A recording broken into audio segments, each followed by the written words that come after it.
Personal loan के basic section को create करने के बाद अब हम चलते हैं क्लाइंट्स के रिव्यूज़ के सेक्शन को सेटअप करने की तरफ। तो सबसे पहले होम पेज में एडिट करेंगे, एडिट विद एलिमेंटर बटन के थ्रू।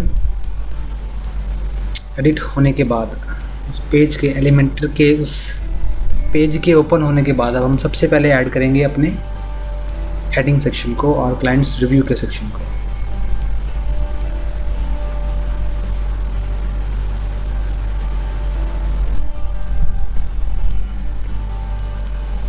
सबसे नीचे यहाँ पर मेन स्ट्रक्चर ऐड करेंगे, मेन स्ट्रक्चर जिसके अंदर हम इस पूरे मेन स्ट्रक्चर के अंदर एक तो हेडिंग होगी जो टॉप पर रहेगी, उसके लिए कोई इनर सेक्शन की ज़रूरत नहीं है। इनर सेक्शन की हमें 3 कॉलम्स की ज़रूरत है, 3 कॉलम्स के इनर सेक्शन को हमें यहाँ एम्बेड करना होगा। इसे स्ट्रेच करने के बाद इनर सेक्शन ऐड करेंगे और उससे 3 में डिवाइड करेंगे कुछ इस तरह से। सबसे पहले तो एक टेक्स्ट ऐड करेंगे, हेडिंग जो कि होगा और क्लाइंट्स रिव्यू।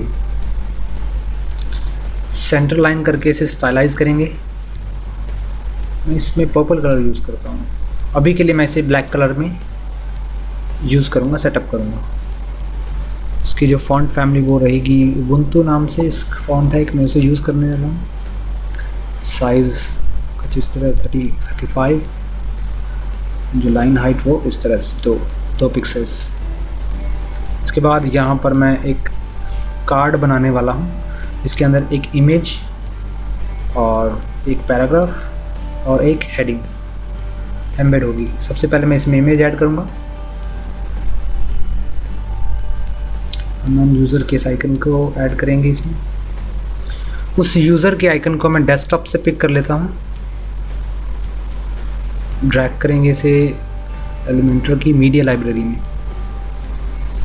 एंड देन इसे ओपन करता हूँ। ये अननोन यूज़र की एक आइकन है, PNG है। आप चाहें तो किसी ओरिजिनल यानी कि किसी भी पर्सन की इमेज को अपलोड कर सकते हैं, जैसे कि यहाँ पर दिए गए हैं कुछ, लेकिन अभी मैं अननोन यूज़र की एक वेक्टर इमेज इसमें अपलोड करने वाला हूँ। इसका साइज़ थोड़ा 300 बाय 300 800 कुछ इस तरह से। इसे सेंटर लाइन कर देंगे एंड देन इसके बाद ऐड करेंगे हम इसमें पैराग्राफ।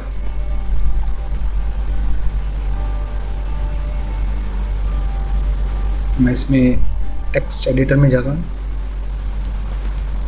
टेक्स्ट एडिटर में यहाँ पर हमारा मेन स्ट्रक्चर ऐड ऑन हो गया था। इसके बाद मैं उस टेक्स्ट को जो मैंने कॉपी किया था उसे टेक्स्ट फील्ड में पेस्ट कर दूंगा और उसे स्टाइलाइज करने के लिए सेंटर लाइन और कलर कॉम्बिनेशंस को यूज़ करूंगा। टाइपोग्राफी में वाले भी फॉन्ट बेटर है, आप चाहें तो अपने अकॉर्डिंगली कोई भी चूज़ कर सकते हैं।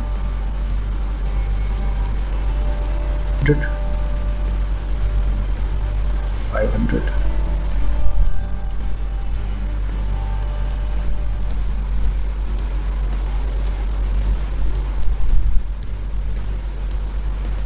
इसके बाद मैं एक हेडिंग को भी ऐड करूंगा।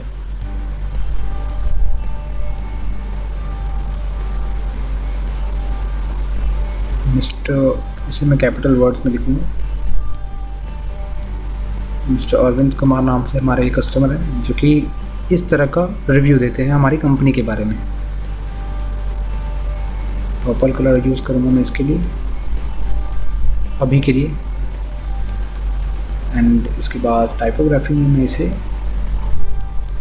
पॉपिंस सेलेक्ट करता हूँ और जो साइज़ रहेगा वो कुछ इस तरह से 17 पिक्सेल्स। हम इसमें लेटर स्पेसिंग का भी यूज़ करेंगे 0.5 और जो लाइन हाइट रहेगी वो 1.5 रहेगी। इसी तरह से अब हम यहाँ पर देख रहे हैं कि यहाँ पर ये जो कार्ड व्यू है हमारा, ये वाइट कलर है इसका बैकग्राउंड कलर, और जो हमारा मेन स्ट्रक्चर का बैकग्राउंड कलर है वो है पर्पल। तो मेन स्ट्रक्चर के बैकग्राउंड कलर को सबसे पहले चेंज करेंगे, स्टाइल में जाकर बैकग्राउंड टाइप में पर्पल कलर। और जो इस कार्ड का व्यू है, इस कार्ड को कलर देने के लिए हमें कॉलम में जाना होगा, क्योंकि हम इस कॉलम पर कलर देना चाहते हैं, इसीलिए हमें कॉलम के इस बटन पर क्लिक करना होगा। स्टाइल में जाने के बाद इसका जो बैकग्राउंड कलर है वो मैं वाइट सेलेक्ट करता हूँ। तो हमें ये कार्ड व्यू कुछ इस तरह से दिखेगा। कार्ड व्यू में हमारा डेटा तो सक्सेसफुली ऐड हो चुका है। अब बारी है इसमें कुछ पैडिंग और मार्जिन को ऐड करने की। ये देखिए यहाँ पर हमारे पास बिल्कुल भी स्पेस नहीं है, टॉप बॉटम लेफ़्ट राइट। तो इसके लिए मैं कॉलम की सेटिंग्स में जाकर एडवांस में जाकर पैडिंग के इस बटन को ऑफ करता हूँ, ताकि मैं सभी तरफ की स्पेसिंग को मैं इंडिपेंडेंटली मैनेज कर सकूँ। टॉप से मैं इसमें 50 पिक्सल्स रखता हूँ, राइट से मैं इसमें 25, बॉटम से भी 50 एंड लेफ्ट से भी 25, कुछ इस तरह से। अगर मैं इसका प्रीव्यू देखता हूँ तो मुझे ये इस तरह से दिखेगा। अगर मैं चाहता हूँ कि मैं इसमें स्पेसिंग को और बढ़ाना चाहता हूँ, इसके लिए मैं इन दोनों के बीच की स्पेसिंग को बढ़ाने के लिए, यानी कि इमेज और इस टेक्स्ट के बीच की स्पेसिंग को बढ़ाने के लिए मैं एडवांस में जाकर इसके मार्जिन को सेटअप करूँगा। इस पैराग्राफ के टॉप के मार्जिन को मैं 30, बॉटम के मार्जिन को मैं 20 और इमेज के टॉप एंड बॉटम के मार्जिन को 30 एंड 20 कुछ इस तरह से सेटअप करूँगा। तो हमारा ये कार्ड कुछ इस तरह से दिखना शुरू होगा। इसमें इसके मार्जिन को और कम कर देता हूँ। टॉप से मैं इसे 20 कर देता हूँ, इमेज की तरफ से मैं बॉटम से भी 20। ओके, तो इसके बाद चलते हैं हम अपने अगले कॉलम की ओर। इस कॉलम को मैं दोबारा डुप्लीकेट कर देता हूँ दोबारा से इसे बनाने के लिए, और इसके बाद इस डुप्लीकेट दोबारा करेंगे। इसे डिलीट करने के बाद आप यहाँ पर देख रहे हैं कि इन तीनों कॉलम्स के बीच में कोई भी किसी भी तरह का स्पेस नहीं है, जैसा कि इसमें दिया गया है यहाँ पर स्पेस। इस स्पेस को बनाने के लिए हमें कॉलम में एडवांस में इसके मार्जिन को चेंज करना होगा, लेफ़्ट और राइट के मार्जिन को। राइट का जो मार्जिन रहेगा वो 20 पिक्सल्स रहेगा, 10 पिक्सल्स रहेगा, लेफ़्ट का भी 10। इसी तरह से बाकी के सभी कॉलम्स में भी इसी तरह की प्रॉपर्टी को फॉलो किया जाएगा। लेफ़्ट और राइट के पिक्सल्स को 10 पिक्सल्स सेलेक्ट किया जाएगा। एडवांस में left 10 and then right 10, left 10। तो इसका प्रीव्यू देखने पर हमें ये कुछ इस तरह से दिखेगा। इसके बाद हम यहाँ इसके बैकग्राउंड में कुछ शैडोज़ ऐड करेंगे, जैसा कि इसमें दिखाई गई हैं। शैडोज़ को ऐड करने के लिए हमें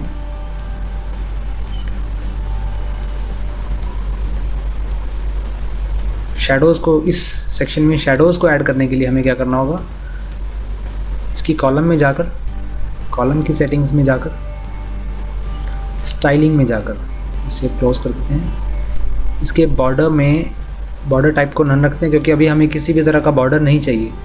इसकी रेडियस को मैं 20 कर देता हूँ, 20 पिक्सल्स। तो ये हमें कुछ सर्कल इस तरह से हमें कर्व मिल जाएगा। आप इसे जितना बढ़ाएंगे उतना कर्व हमें अच्छा मिलता जाएगा। मैं इसे 30 रखता हूँ, 30 पिक्सल्स, और बॉक्स शैडो को ऑन कर देता हूँ। बॉक्स शैडो, आपको शैडो दिखाने के लिए मैं इसके बैकग्राउंड कलर में थोड़ा चेंज करता हूँ, इसे वाइट करता हूँ। तो आप यहाँ पर इसकी शैडो को कुछ इस तरह से देख पाएंगे।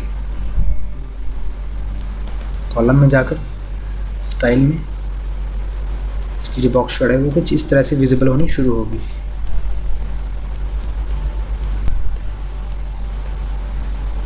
आप इसे अपने अकॉर्डिंगली सेटअप कर सकते हैं।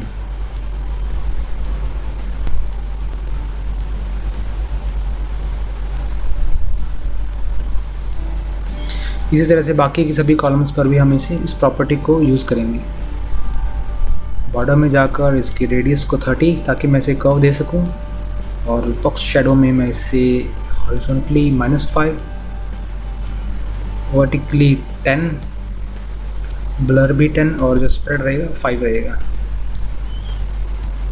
मैं इसकी वर्टिकल सेक्शन को कुछ चेंज करता हूँ।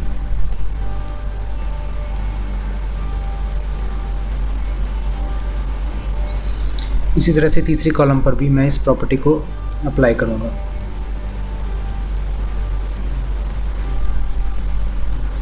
बॉक्स शैडो में ऑन करके इसे मैं 5, 10, 10, 5 और उसकी जो रेडियस रहेगी वो 30 पिक्सेल्स रहेगी। तो हम सक्सेसफुली इसमें शेडोज़ भी ऐड कर पाए हैं अपडेट करने के बाद। इसके बाद चलते हैं इसके कलर में। हम जो मेन स्ट्रक्चर है इसमें पैडिंग को मैनेज करेंगे, यानी कि इस पैराग्राफ से इस कॉलम के बीच में जो स्पेस है हम उसे मैनेज करेंगे, पैडिंग को मैनेज करेंगे ताकि मैं स्पेस भी बराबर से देख सकूं। मेन स्ट्रक्चर में जाकर इसके बैकग्राउंड कलर को फिर से वैसा कर देते हैं जैसे पहले था। एंड इसके बाद हम इसके टेक्स्ट कलर को चेंज करेंगे वाइट में, क्योंकि यहाँ पर हमारे पास वाइट कलर दिया गया है। इसके बाद स्पेसिंग को हम मैनेज करेंगे। स्पेसिंग आप यहाँ से देख सकते हैं कि हमारे इस सेक्शन में स्पेसिंग बिल्कुल भी नहीं है, पैडिंग बिल्कुल भी यूज़ नहीं की गई। उसे यूज़ में लाने के लिए हमें इसकी हेडिंग सेक्शन में, इसकी मेन स्ट्रक्चर में एडवांस्ड में पैडिंग को टॉप एंड बॉटम से मैनेज करना होगा।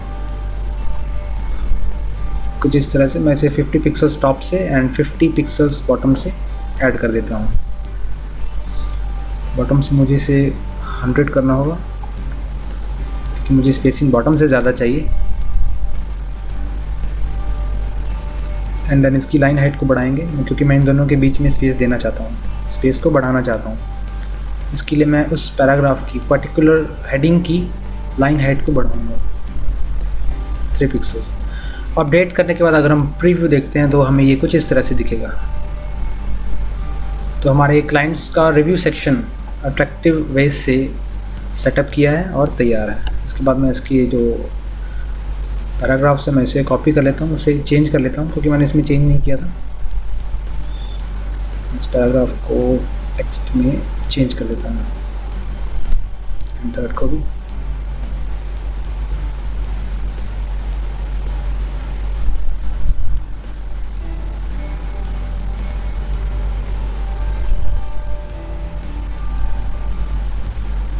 अपडेट करेंगे और अगली वीडियो में हम ये देखेंगे कि हम किस तरह से अपने रिव्यू सेक्शन को तैयार करने के बाद इस नीड हेल्प के सेक्शन को तैयार करेंगे, हेल्पलाइन के सेक्शन को तैयार करेंगे।